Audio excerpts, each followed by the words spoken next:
Welcome to the Business Building Blocks podcast, where we talk about struggles and celebrations that leaders and entrepreneurs experience on their journey to success. I'm your host, Kristina, and I'm passionate about helping you achieve massive amounts of success at work and at home. We'll talk about all things people and organizational wellness, share relatable stories, and feature insightful guests because quality people and processes are at the heart of every success story. Ready to learn, grow, and have fun? Let's dive in.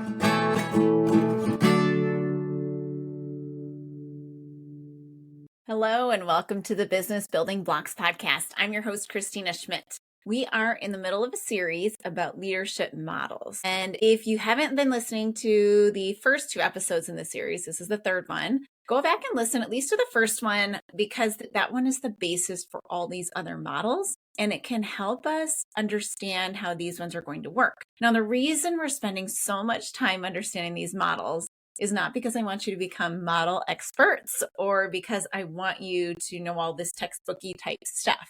I do want you to know it, but ultimately where this comes into the practical application is that when we can remember these models, when we can have them become part of our belief system, then we can utilize them to operate more effectively and really the way we want to be operating in stressful situations. So we can pull it out in that ad hoc conversation that somebody comes up to us and starts talking at us. And then we have to turn on our coaching brain in order to do that. We can just show up the way we want to show up, the way we practice showing up, and the way we know is going to get the best action and the best behaviors from our team.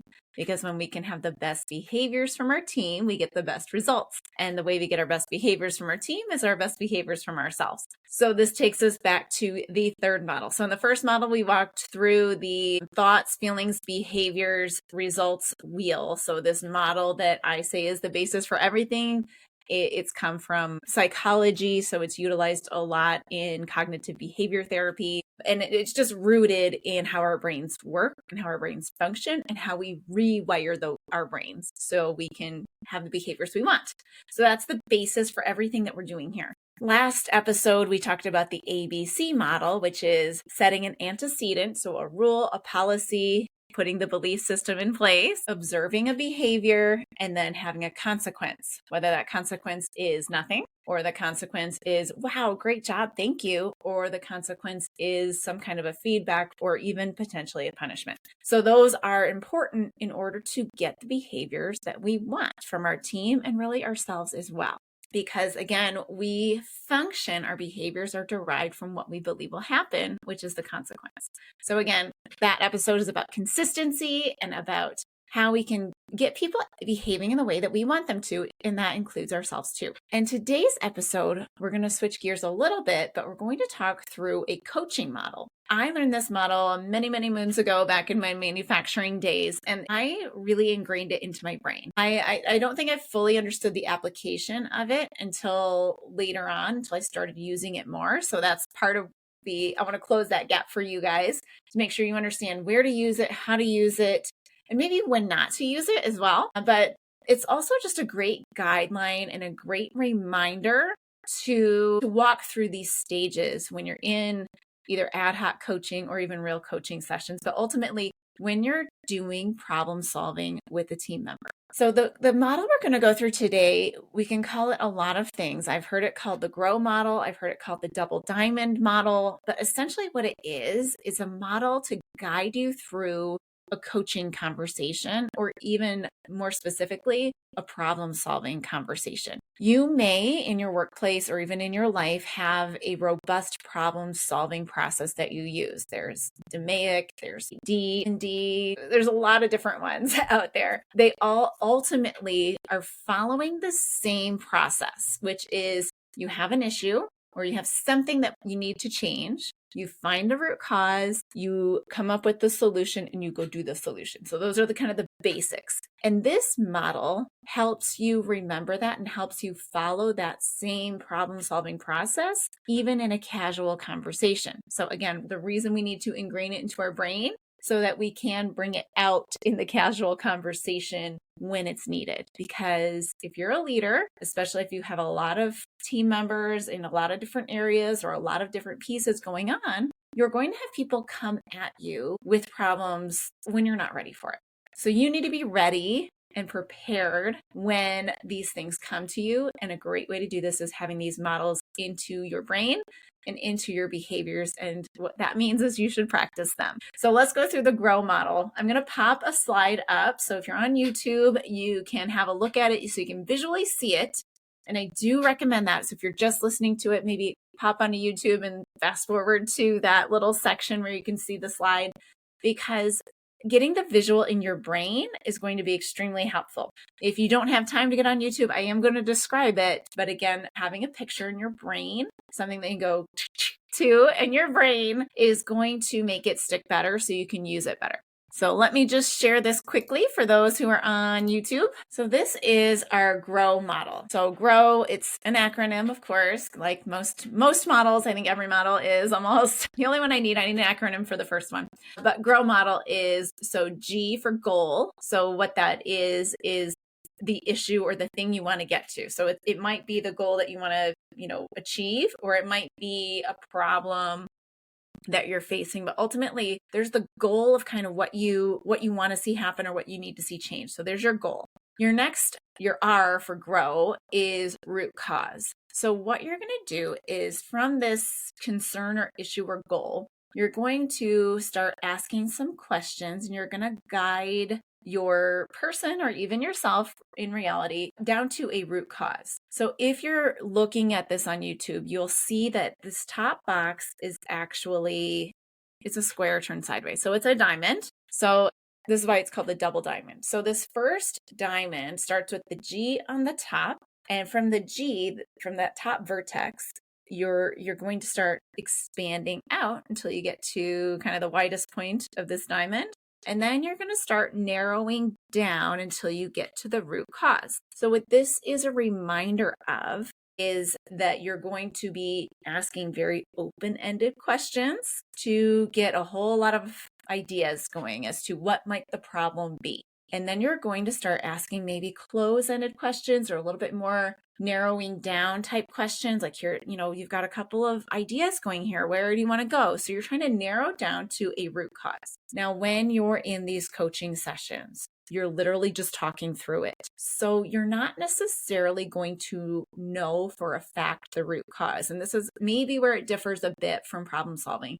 But the idea is, here you've got a concept of what might be the problem. So you've come up with a root cause, and I'm going to put it in quotation marks because it's probably not the scientifically proven root cause, because we're talking about behaviors typically. So you get to a root cause. Now you have to come up with the solution. So the O is to get some options. So what are some options that we could have? And so now we start into the second diamond. So this is, again, open-ended questions as we are expanding our ideas, and we're coming up with a whole lot of options. Little trick of the trade here. You're going to be asking, so what's some ideas? What's one thing you could do? And they're going to come up with probably that, I could just do better. Okay. What's another idea? What's something else? And my trick here is that there's going to be a point when you feel like, they've got a lot of options. Right? And it might be 3, it might be 5. What I want you to do is I want you to ask, and what else? And what else could you do? So when it feels like they've gotten to the edge, you need to, as the coach, as their leader, it's your job to expand them out a little bit. So I want you to ask, and what else could you do? So stretch them a little bit farther. You might want to go 2 or 3 if you know they could be pushed that far. So stretch them out even farther, because sometimes that's when the best ideas come. Because we all have the standard 1 or 2, maybe even 3 ideas that we think are going to be the solution to the problem. But when you can stretch them to think a little bit harder, dig a little deeper, get a little bit creative, because they have the creative juices. And honestly, this is what we want. This is what we want from our team, is to be able to go beyond the norm and stretch down a little bit. So come up with lots of options. So don't forget to ask and what else? A couple of extra times. Once they have a whole bunch of options, now you go back to the close-ended questions. So this is, again, that bottom half of the diamond. So we're coming back down to the next point. So you're going to start to say, okay, well, let's start talking through them. So you might be talking through some of the options. You might be saying, is there anything that we just, we want to get rid of? first off, okay, well, that one maybe doesn't work for us. Or even ask more open a little bit, like which one feels like you might want to investigate it. And so we'll just like start asking questions. So now you're asking a little bit more definitive, and then eventually some closed-ended questions to get to this W, which we call the will, or the will you do it? So this is when we get, okay, what's their level of buy-in around it? And this is you might get, this makes total sense because they've gone through this process, but you might find that there's still some apprehension. And this is when we can start to dig into, okay, so what's in the way? What feels wrong? And it might be that they're not really bought into it. Maybe they were telling you what you wanted to hear through this grow model. And it's worth going back through and saying, okay, well, hey, it's not what I need to know. It's what you need to know to get through this. So let's back it up. This is a trust building time when you can get them to work beyond the telling you what they think you want to hear phase and into getting to a real solution.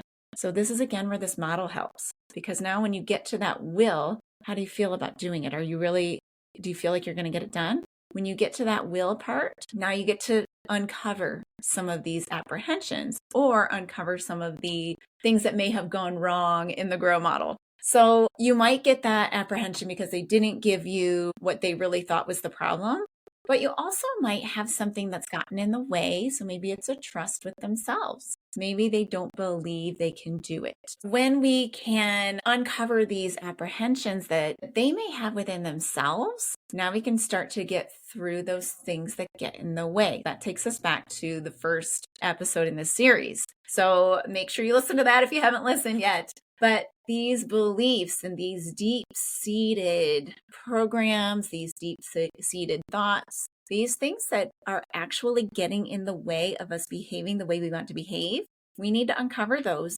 even sometimes with the simplest of solutions, and sometimes even in very technical solutions, because there is a belief that we can't go beyond what normal or what our thoughts about ourselves are. So we can get in our own way, in our own mind so much. And this model is extremely helpful in making sure that we're committed to it and that we've really brainstormed through this process. So some areas where this is useful, because this is not how you're going to run your one-on-one weekly or bi-weekly trust building coaching sessions. This is not the agenda for that. So please don't think it is. It is not. It might be a portion of that agenda, right? Because typically that agenda is going to look like, how is it going? What's going well? What isn't going well? How are the goals doing?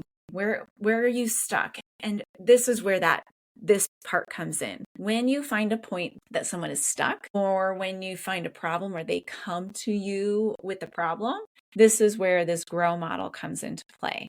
Because what you're doing is you're walking them through a more basic version of a problem-solving methodology. You may find when you're in that GR section that you're actually using problem-solving tools like why, or you're using a fishbone diagram, depending on what you're actually talking about here, what the problem is that they've brought up. So you might be actually using some of these formal problem-solving process tools. Fantastic. That is great. The grow model still applies because you still want to brainstorm ideas and then maybe test them. That's where the tools come in, and then come down to what the root cause is. So you might still be using them. However, it's not always required because sometimes the block is, or the problem is a little bit more inside the brain, doesn't, necessarily fall into something you're going to fishbone out. But you know what? I bet you can. And I have some harebrained ideas that I think you can, but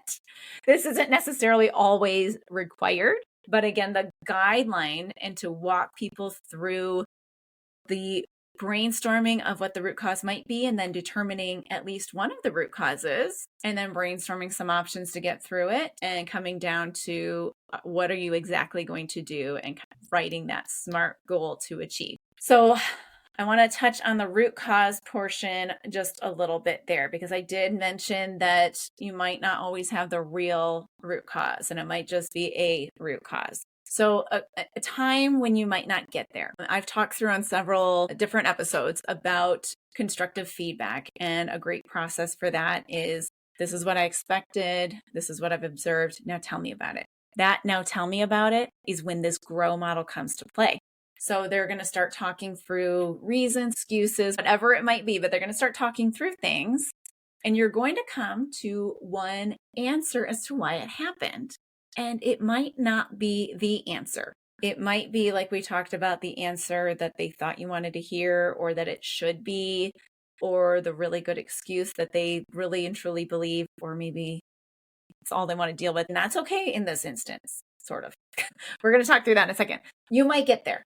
And that might be all they're willing and capable of giving you in that moment. So you take that and you go and you do the bottom, the second diamond, and you talk through, you ask open-ended questions. Okay, so you're telling me that, the reason you've turned your assignment in late is because you didn't understand the assignment, you didn't understand the directions around it. Okay. So what could be a way that we don't have that happen again? How can we make that better? So you're going through options. You're listing out a whole bunch of options, remembering to ask, and what else? Oh, and what else? And what else could we do to help? Right? Like, so you're getting real big here. And then you're coming down to so what are we going to do the next time around? What's that thing that you can do to make sure you fully understand? And you're going to get them to commit to that. Now, this is where we kind of almost test the root cause. And this happens in every single problem solving situation anyway. It's just going to look differently when we're talking about human behavior conversations. What you're going to do is you're going to continue to observe the behavior. So going back to episode 2, we set the antecedent, which was, we're going to do this thing the next time this comes about, right? We're going to observe the behavior, and then there will be a consequence. And that consequence should at the very least be another conversation that looks like, this is what we agreed to. This is what I've observed. What are your thoughts? One more time. And, now you can say, okay, so the last time we said this was going to happen, did it? Well, what happened? What got in the way of that happening? Was this not the root cause? So now we can start to peel back the layers of the onion. So we always want to think the best of our people. And ultimately, there might be a lot of woundedness, a lot of distrust around someone who's above them that is stopping them from sharing root causes. And ultimately, they may not fully understand it because it could be some deep-seated belief that they have. There are a lot of behavior systems and family systems that we have, like within our families of origin, that teach us to behave in certain ways and that teach us truths that aren't necessarily true. So sometimes we have to help people unwrap that through a repeated process. So, hey, we said this was it. It's still not solved. So what's next? So there are these this is how we get to the bottom of it. And this grow model is a fantastic reminder to brainstorm ideas as to what could have possibly happened. So doing that with your team member, and then brainstorming options, remembering to stretch them one more, and then get that commitment at the end of what you're going to do. And that should be something that should be writable in a statement. Like, you should be able to write that down in a simple statement. You're going to do this. It might be you're going to do this, this, and this, but it shouldn't be this wild, outlandish concept. It should be something very concrete that we can say. So the next time you get an assignment, you've said you're going to ask and clarify and write back an email that states what you believe will happen. Okay, great. I think this will work. I'm excited. Are you excited? Okay, good. And then you move forward. And then when it doesn't happen the next time, you have the same conversation again. Or when it does happen, and this is almost more important than the first one, because you've just asked somebody to behave outside their norm. So you have to go back and you say, we agreed to this, and I see that you did it. That's awesome. Thank you. How did it feel? How did it go? Does it make sense to do it that way again? And awesome. Is that going to work for you as an ongoing process? Perfect. I'll continue to support, because you know what? Changing behavior is hard, and I'm here to help. So using this model helps you uncover things faster than just a straight up conversation. Like, okay, you're late. Okay, set that alarm, go. And it helps to remind you as the leader to ask these questions, open-ended and close-ended, to get to the answer. And then again, open-ended and close-ended to get to another answer. So take this model, use it, abuse it. Just kidding. Don't abuse it, but use it with your team and get some real results. And I really want to hear how it's working for you. So if you've taken this and you've applied it with your coaching conversations, with your feedback conversations, let me know how it went for you. Let me know where you struggle. Let me know what went well and what didn't go so well for you, and where you could use some more support yourself. If you enjoyed today's episode, or if you know somebody who could really benefit from some of these model conversations, then like the episode, share it with a friend or a colleague, and leave a review, because this is how we get the word out. This is how we can get people all kinds of free information into their inboxes and into their lives so they can use it and create better teams and better businesses and better lives, both at home and at work. I will see you on the next episode of the Business Building Blocks podcast. Thanks for tuning in to the Business Building Blocks podcast. If you enjoyed this episode, make sure to subscribe so you don't miss what's next. If you found value in our conversation, please leave a quick review, like, or share. It helps us reach more amazing listeners like you. For more resources and insights, visit KristinaSchmidt.ca, where you can find tools and support to empower your leadership journey. Thanks again for listening, and we'll see you in the next episode.